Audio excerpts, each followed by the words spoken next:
So today I'm going to show you how to make one lamp to rule them all, the Eye of Sauron Lamp.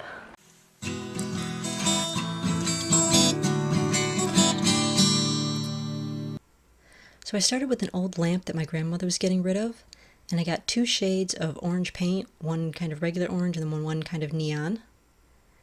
And then I just sprayed the lampshade. The nice thing about these is that they're pump action, they're not aerosol, so it's easy to control. Ended up using the darker orange on most of the lamp and the neon on the one side where I was going to put the eye.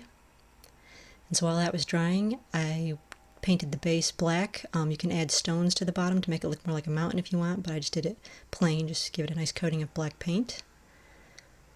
Almost up to the top, just like that. And then once the shade was dry, I went back and started painting on the eye, and I outlined that with red. And then I outlined it with yellow as well. And then I drew the outline of the eye itself, and that kind of had gaps in between the red lines. It wasn't a solid line. And then I went around and just made some of the lines thicker in certain places. Just kind of look at the Eye of Sauron to know where to do it. And then I made those lines that come out from the eye that kind of give it the on fire look in the movie. Went all the way around doing those. And then I did some really, like, you want it to be really sloppy, just black smudges kind of coming out from the eye. And again, it kind of enhances the on fire effect. And then I painted the inside of the eye another shade of orange, and this is all fabric paint that I'm using, so that when the light shines through it won't look cracked. So the orange is a little darker in the middle of the eye, and then I just lined the whole thing with some yellow puffy paint just to give it a little dimension and a better outline.